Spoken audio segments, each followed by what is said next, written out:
Pour une longue période de temps, c'était facile. Carey Price, voilà le meilleur joueur du Canadien de Montréal, année après année. Mais en 2025, un défenseur de deuxième année de 66 points, un attaquant de 90, deux potentiels buteurs de 40, la future recrue de l'année, bon, peut-être, c'est pas fait encore, un vrai défenseur de franchise capable de récolter 70 points. D'où Jésus, il y a du monde à la messe qui veulent leur mot à dire. Et comme dirait Yvan Ponton, allez, top 10, joueur du Canadien de Montréal 2025.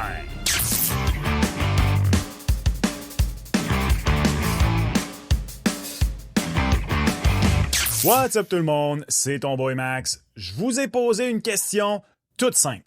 Classez de 1 à 10 les meilleurs joueurs du Canadien de Montréal et vous avez été extrêmement nombreux à répondre, tout près de 500 personnes. C'est le sondage le plus populaire jusqu'ici dans l'histoire de la chaîne. Merci pour votre participation. Vous m'avez donné du travail en masse et aussi à mon ami Phil qui m'a aidé avec ça. Merci Phil. Voilà, la plug est faite. Qu'est-ce que ça donne? Donc, tout ça. Le classement des 10 meilleurs joueurs du Canadien, selon vous, pas mon classement, votre classement à vous, les partisans de l'équipe. Ben, il y a peut-être des non-partisans de l'équipe qui ont répondu, mais vous, les fans de hockey, à l'aube de la nouvelle saison. C'est pas un top 10 des joueurs de franchise, ceux qui vont être là longtemps, non. Pour la saison à venir, qui prendriez-vous numéro 1 dans votre équipe et ainsi de suite? Un peu comme le top 100 des joueurs de la NFL chaque année. Version CH, et au lieu d'être voté par les joueurs, votez par vous. Un vote de première place valait 10 points, deuxième place 9, ainsi de suite jusqu'à 1 point pour une 10e place. Plusieurs constats et quelques surprises dans ce classement, à mon avis. Entre autres, Kaden Goulet, celui qui a vu son nom le plus massacré. Ça, c'est une surprise. Le H, personne ne savait où mettre le H, au point où je suis retourné vérifier 4 fois tellement il y avait du monde qui le mettait à la même place qui n'était pas la bonne. Bon, j'aurais pensé que ce serait Slav. Mais justement, plusieurs d'entre vous n'avaient pas pris de chance, que je peux comprendre. Vous avez écrit juste Slav. Blague à part.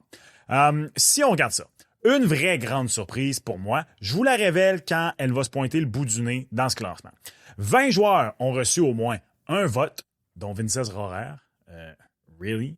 Je veux dire, je comprends qu'il y en a qui trouvent que c'est un bel espoir, là, mais guys, pas dire qu'il fera pas le club, mais il devrait pas faire le club. En tout cas, anyways.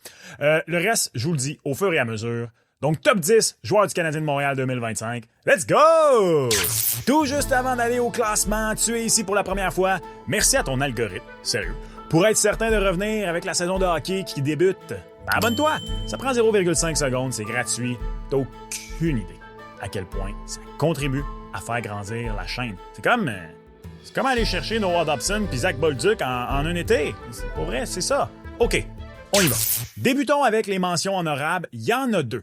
Alexandre Carrier et Zachary Bolduc, ils ont tout juste manqué le top 10. Un peu surpris de ne pas voir Carrier dans le top 10. Je l'avais personnellement au 10e rang de mon classement. C'est le seul joueur, d'ailleurs, que j'ai à l'extérieur de votre classement, qui était dans le mien, donc c'est ça, qui est à l'extérieur de votre classement et qui était dans le mien. Je vous dis à la place de qui lorsqu'on parlera de celui-ci. J'adore Alexandre Carrier. Je pense que c'est un excellent 4-5e défenseur dans un monde idéal. Par contre, sur une bonne formation, je suis d'accord qu'effectivement, il faut qu'il soit à l'extérieur de ton top 10. C'est un défenseur efficace qui fait beaucoup de bonnes choses sur la glace. Bon défensivement, pas en raison de la robustesse, mais grâce à son intelligence, son positionnement. Bonne relance, peut parfois aider en attaque également. Il fait quoi, 25 points, si ma mémoire est bonne cette année? Ben, regardez, on l'a ici sur mon tableau. Fait qu'on va le regarder. Oui, c'est ça, 25 points. Donc, qui l'a fait la saison dernière, Alexandre Carrier. Et il a vraiment changé le visage de la brigade défensive une fois qu'il est arrivé. Comme quoi, des fois, bien sûr, je veux dire, avoir les meilleurs défenseurs possibles en haut, ça aide, mais aussi avoir des bons défenseurs de profondeur également, c'est important. Zachary Bolduc, je pense que dans le même classement l'an prochain, il perce le top 10. Je m'attends à des belles choses de sa part cette année. 20 buts, 40 à 45 points et qu'il termine l'année sur le top 6. Ce sont mes attentes cette année pour Zachary Bolduc et je le dis, je suis convaincu que l'an prochain, il fait partie du top 10. Et justement, allons-y maintenant avec le classement officiel. En 10e place avec 619 points, Mike Madison. Je trouve que ça en dit beaucoup sur la progression de l'équipe que Matheson soit au 10e rang de votre classement. L'an dernier, avoir fait l'exercice, c'est la première édition de l'exercice que je compte maintenant faire année après année, soit dit en passant.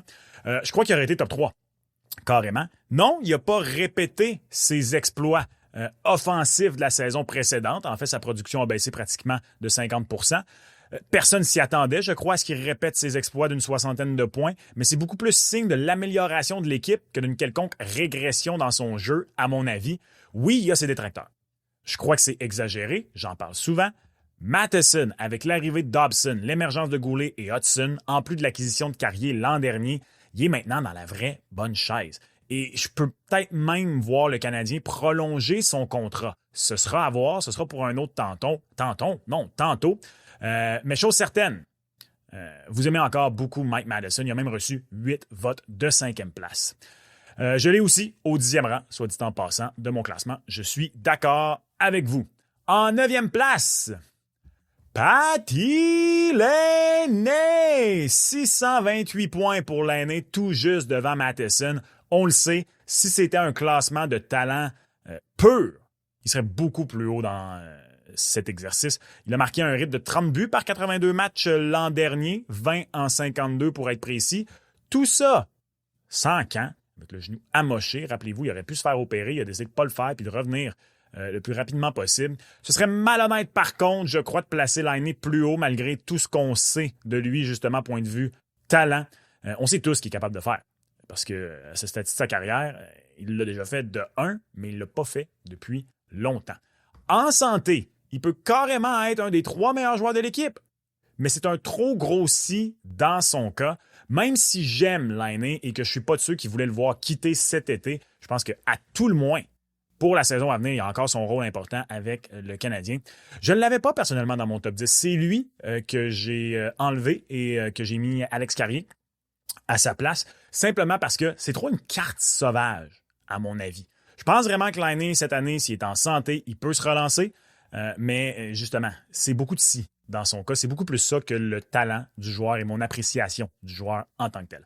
Vous semblez partager en partie cet avis parce que malgré tout son talent, le plus haut vote qu'il a reçu, c'en est un de 6e place. Il en a reçu 12, en fait. Vote de 6e place. Je m'attends à des belles choses, je l'ai dit, de sa part pour la prochaine saison.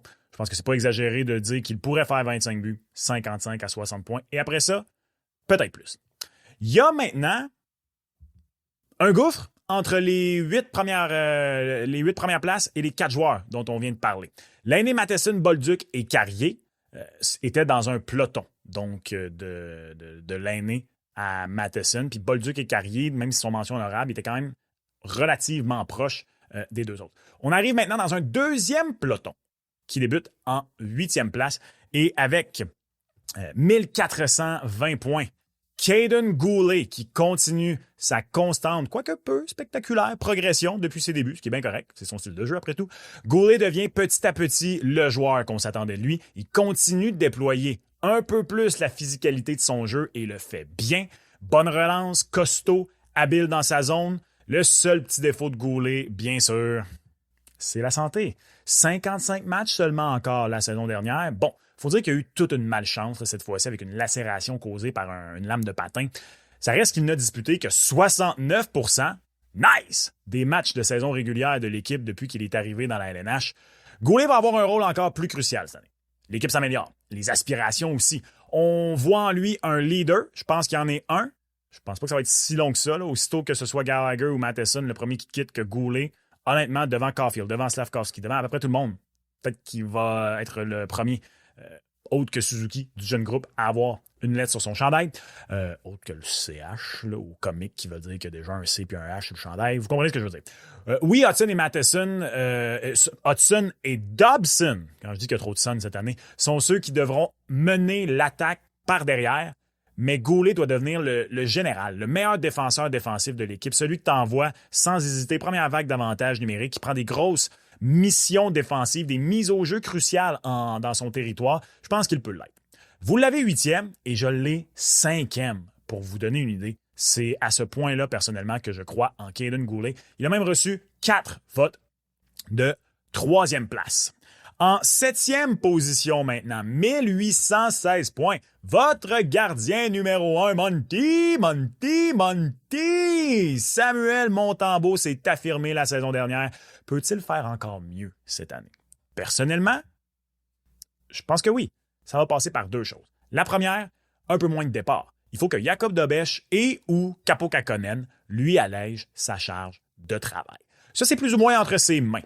Soyons bien honnêtes. Il faut que les deux autres gardiens fassent suffisamment la job pour que Monty tombe à... Moi, je pense 55 matchs. Il y en a qui vont dire 50, peu importe. Il faut que ce soit en bas de 60, ça c'est sûr. Puis idéalement, plus proche de 55 que de 60. La deuxième, c'est la constance. Plusieurs disent, en partie avec raison, que ça a toujours été le problème de Monty, même dans le junior avec l'Armada de Blainville-Boisbriand, la constance. Oui, mais non. La saison précédente, donc en 23-24, il y avait une très bonne constance. Il multipliait les départs de qualité. Il avait même terminé au premier rang de la Ligue pour le pourcentage de départs de qualité. Je vous avais cassé les oreilles avec ça il y a un an. S'il peut retrouver ça, il sera, à mon avis, un des 10 meilleurs gardiens de la Ligue la saison à venir. Je pense qu'il en est capable. Au salaire qu'il fait en plus, ce serait toute une aubaine. À mon avis, c'est déjà toute une aubaine la saison qu'il vient d'avoir au salaire qu'il fait. Je l'ai personnellement classé 6e. 12 personnes l'ont placé au 3e rang. Imaginez. Good job, Snack. Content pour toi. 6e échelon maintenant. Juraj Slafkovský, 2021 points. Peut-être pas la saison qu'on aurait espéré de Slafkovský l'an dernier. Il a essentiellement fait la même chose que la saison précédente. Je vous l'avoue, il tombe plus bas que je pensais qu'il allait être, Slav, mais pas de beaucoup. Je l'avais dans le top 5, 5e précisément, donc un rang avant vous. Si on vous avait dit à l'été 2022 que 3 ans plus tard, le premier choix au total ne serait que le 6e meilleur joueur de l'équipe selon les partisans, vous auriez peut-être dit « Merde, il a floppé ». Et pourtant, non, Slav n'est pas dans la catégorie de Jack Hughes, Austin Matthews ou autre premier choix au total, comme tu sais, tout juste en dessous de Ovi, Sid puis McGee's, là, mettons. Mais il progresse lentement, mais sûrement. Et aussi, on le savait, ça. On le savait cette année-là que le Canadien, malheureusement, tombait pas premier au total une année où tu avais un joueur de ce calibre-là. Et jusqu'ici, donc, Slav fait bien. Bon, il y a un débat à avoir. Est-ce que Logan Cooley aurait dû être le choix, quoi que ce soit? Pas grave. Jusqu'ici, je trouve que c'est une belle progression, personnellement. Pour Slav avec 2 saisons consécutives de 50 points. Faudrait vraiment, par contre, que là, ce soit l'année d'éclosion pour Slafkovský. Je pense qu'une bonne saison du Canadien passe par un Juraj Slafkovský qui connaît une éclosion. Puis quand je parle d'éclosion, je veux même pas nécessairement dire faire 70, 75 points ou plus, mais simplement qu'il s'affirme plus et mieux dans son rôle de gros attaquant. On le voit faire certains soirs. Maintenant, peut-il le faire match après match et surtout pas attendre comme le 9 janvier pour faire ça? Ça fait 2 saisons qu'il arrive en deuxième moitié de saison, puis bang, ça lève. Certains diront que c'est mieux ça que l'inverse, d'avoir des gros débuts de saison, puis de flopper, puis vraiment être mauvais en série. Ça reste que là, il est rendu à l'âge où ça prend des 82 matchs complets, ou du moins des saisons complètes, s'il ne se blesse pas, de Juraj Slafkovský, où il performe. Bon, après ça, tout le monde a droit à des mauvais matchs, là, mais vous comprenez ce que je veux dire. Moi, je veux pas d'un Brady Tkachuk, personnellement d'ailleurs. Il avait dit lui-même après la confrontation des 4 nations qu'il voulait plus baser son jeu là-dessus. Là. Plus un Jamie Benn, un ailier top 6 capable de protéger, récupérer les rondelles, créer de l'espace pour ses coéquipiers. Même Jamie Benn, il y a un petit peu plus de chien au point, là, mettons, que Juraj. Mais non, moi, je pense que ça en lui d'au moins être un bon gros attaquant, protecteur de rondelles, distributeur de rondelles. C'est ce que je m'attends de la part de Juraj Slafkovský. Je crois qu'il a ça en lui. Certains le voient vraiment encore mieux, parce que 4, pour être précis, sont allés jusqu'à le placer au 2e rang de leur classement des meilleurs joueurs de 2025. 5e position maintenant. Et la différence entre la 5e et la 6e place était minime. Une des plus petites de tout ce classement. Je pense que la plus petite, c'est Laine et Matheson. Et après ça, c'est celle-là. Avec 2089 points. La recrue, la future vedette, du moins vous l'espérez, Ivan Demidov. Je trouve ça haut pour Demidov, personnellement. Je l'avais, moi, 7e derrière Slav et Goulet. Est-ce qu'il peut être un des 5 meilleurs joueurs de l'équipe dès cette année? La réponse est oui. Hudson l'a été la saison dernière. En ce qui me concerne, par contre, ça demeure un souhait. C'est pour ça que je l'ai plus 7e. Je sais pas, peut-être que je ne veux juste pas y mettre cette pression-là de devoir être le 5e joueur de l'équipe. En tout cas. Mais oui, il peut connaître une très bonne saison. Je pense qu'il est... En fait, il l'est littéralement le favori pour gagner la recrue de l'année selon les preneurs au livre. Je pense qu'à moins de blessures, je pense qu'il va gagner ce titre-là. Je pense qu'il est dans des conditions gagnantes pour produire, pour aller chercher au moins 60, 65 points, peut-être même plus.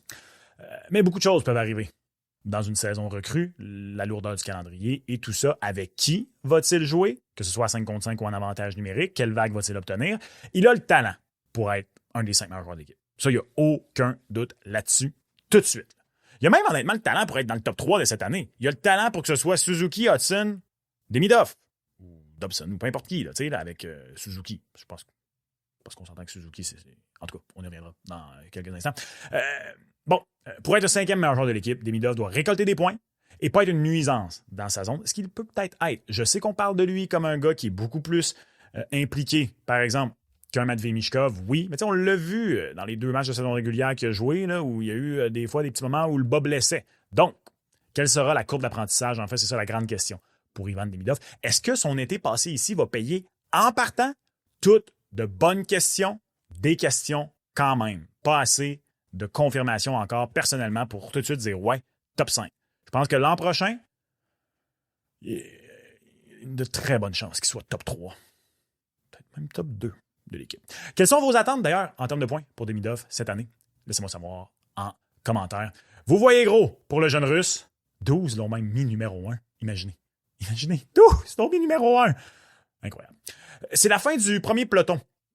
D'ailleurs, en fait, c'est la fin du peloton du milieu. Là, il y a un peloton de tête qui commence en 4e place avec 2817 points. Et c'est Noah Dobson. Imaginez un instant, si on vous avait dit il y a 2 ans à peine, même l'an passé, que Noah Dobson serait un membre du Canadien en 2025 et qui serait vu comme seulement le 4e meilleur joueur de l'équipe. Y auriez-vous cru? Surtout que l'an passé, il venait de faire 70 points. J'ai l'impression que plusieurs sous-estiment Dobson, si je suis honnête avec vous, en raison de sa dernière saison. Aussi, soyons honnêtes, là, je pense pas que les Islanders de New York, c'est l'équipe que le fan de hockey moyen regarde le plus jouer dans une saison. Je vais pas du tout être surpris s'il est 2e ou 3e dans ce classement l'an prochain. Dobson, c'est un défenseur, format géant, non pas physique, mais quand même un gros défenseur.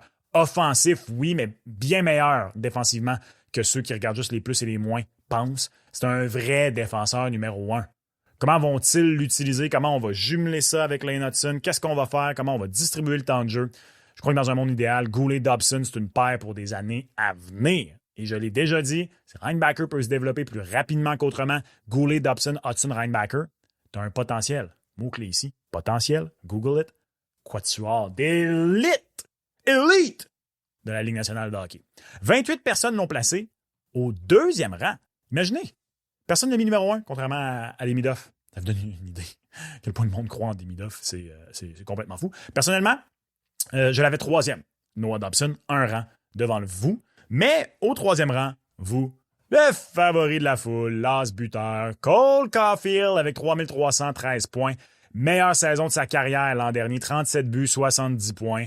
Caulfield a montré qu'il a plus qu'une corde à son arc l'an dernier. Pour moi, c'est ça la clé pour lui. Ses buts à force égale. Ses buts sur la route en ont surpris plusieurs. S'il peut remonter son pourcentage de tir qui trouve le fond du filet et reprendre du poil de la bête peut-être un peu en avantage numérique, le moins tout laisser la place à Patty Laine. T'étais trop poli l'an passé, du Cole. Laisse pas toute la place à Patty. Tire, Cole, tire! S'il peut faire ça, je pense que 40 buts, 80 points, c'est une vraie possibilité pour le numéro 13 cette année. C'est pas farfelu de penser qu'il peut le faire. Je dis pas qu'il va le faire, mais c'est pas une prédiction audacieuse. C'est-à-dire 40 buts, 80 points Cole Caulfield cette année. J'ai jamais été de ceux, d'ailleurs, qui doutaient de Caulfield, de ce qu'il pourrait faire, exemple, en série. Il pourrait avec 3 buts en 5 matchs contre les Caps.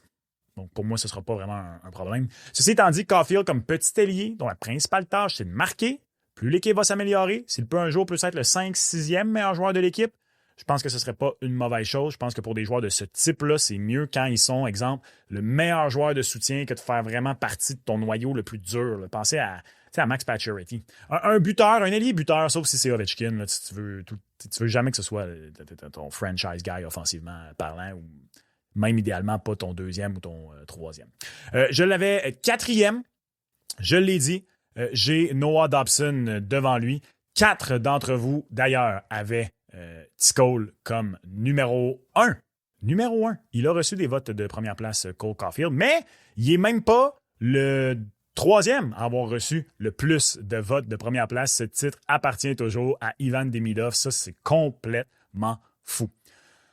Avec tout ça, est-ce que quelqu'un est surpris des 2 premiers joueurs de l'équipe? Non, c'est pas Josh Anderson et Brendan Gallagher. Respect à eux quand même, mais en deuxième place avec 3841 points. C'est la recrue de l'année, saison historique et électrique, Lane Hutson. Est-ce que maintenant Hutson ne peut que s'améliorer? Parce que ça se peut des fois, là, des joueurs qui ont des spectaculaires saisons recrues, puis finalement, ils sont déjà pas mal au sommet. Ça va jamais aller plus haut que ça. Je pense que oui, il peut s'améliorer. Les plus sceptiques voient encore en lui un Shane Gostisbehere un peu plus flashy. Je pense que Hutson est trop intelligent et a trop de vouloir pour que ce qu'on voit, déjà, ce soit son meilleur hockey. Je pense qu'il ne va qu'aller en s'améliorant. Après ça, ça veut pas dire qu'il va juste faire de plus en plus de points. Là. Peu de joueurs savent faire ce qu'il fait en possession de rondelle. Sa vision du jeu est encore meilleure qu'on le croyait et surtout, il est loin d'être la plaie en défense que plusieurs anticipaient. Entendez-moi bien, il n'est pas parfait. Même Kyle McCarr ne l'est pas. Mais son intelligence, ça le distingue aussi en défense. En plus, il y a une combativité hors norme. C'est grâce à ça qu'il réussit entre autres à soutirer beaucoup de rondelles. En plus, il a récolté 5 points en 5 matchs dans une série où tout le monde a dit que le CH s'est fait brasser contre les Caps. Le kid n'a pas froid aux yeux. Il y a plus de talent dans un petit orteil que la majorité ont dans tout leur corps, même dans LNH, et ce sera une pièce autant, sinon plus importante, de l'équipe cette année. Et avec ça, ben croyez-le ou non, c'est la fin du peloton de tête. Parce que oui, loin devant, avec son maillot jaune, mais on l'espère pas de PO injecté dans les jambes, là. Ben oui, évidemment, c'est le capitaine, c'est Nick Suzuki, avec 4405 points. Et pour moi, elle est là la surprise de ce classement. Non, pas qu'il soit numéro 1. J'ai Nick Suzuki numéro 1, Lane Hutson numéro 2. La surprise pour moi, c'est justement qu'il soit aussi loin devant tout le monde. Il a récolté sur près de 500 votes, je vous rappelle, près de 92% des votes de première place. Je pensais que Hutson irait chercher une plus grosse part du gâteau et qu'il y aurait peut-être, pas une grosse, mais au moins une petite lutte à deux. Et non seulement 4% des votes de première place sont allés à Lane Hutson. C'est amplement mérité pour Nick Suzuki. Un vrai premier centre de franchise. Plus le droit d'en douter dans mon livre à moi. Suzuki a fait taire toutes ses critiques l'an dernier. Pas un vrai centre numéro 1, 6e chez les centres avec 89 points tout juste derrière Sid. 52% de mise en jeu gagnée. Termine dans les plus, tout ça en affrontant les meilleurs trios adverses soir après soir et en étant encore au sein d'une équipe pour qui cibler son trio, c'est entre guillemets facile. Un leader trop discret? Il a parlé avec son jeu, traînant l'équipe dans le dernier quart de la saison et en entrant également dans le bureau du boss pour lui demander de donner sa chance à l'équipe en n'échangeant pas d'éléments à la date limite. Suzuki est également celui qui a parti la mode des joueurs du CH en ce moment de rester passer leur été à Montréal. Ça a peut-être l'air de rien. Moi, je trouve que ça en dit beaucoup. Nick Suzuki peut non seulement être un centre numéro 1 sur une équipe qui aspire à la Coupe, je crois qu'il peut être le meilleur joueur d'une équipe qui aspire à la Coupe Stanley. Attention, meilleur joueur ne veut pas dire meilleur pointeur nécessairement. Alexander Barkov finit pas toujours numéro 1 chez les Panthers, mais tout le monde sait qui est le patron. Dans un style complètement différent, allez pas dire que les sites à clickbait qui écoutent, là, je vous vois venir, Max Vanout compare Nick Suzuki à Alex Barkov. Non. Mais à sa façon, Nick Suzuki peut être le patron à Montréal. J'en suis convaincu. Il l'est déjà. Il peut être le patron d'une équipe qui gagne, ou du moins qui aspire, éventuellement, à la Coupe Stanley. Voilà donc votre top 10 des meilleurs joueurs du Canadien de Montréal 2025. Au 10e rang, Mike Madison. 9e rang, Patrick Laine. 8e, Goulet. 7e, Montembeault. 6e, Slavkovski. 5e, Demidov. 4e, Dobson. 3e, Caulfield. 2e, Hutson. Et au premier rang, Nick Suzuki. Même si j'ai quelques différences dans le mien, je trouve que c'est un classement qui se respecte énormément. Mais qu'en penses-tu? C'est quoi la grande aberration selon toi? Qu'est-ce qui est la chose que tu changerais le plus? Laisse-moi savoir en commentaire. Tu veux plus de contenu? Clique ici et continue d'écouter. Et on se reparle lors du prochain épisode. Ciao!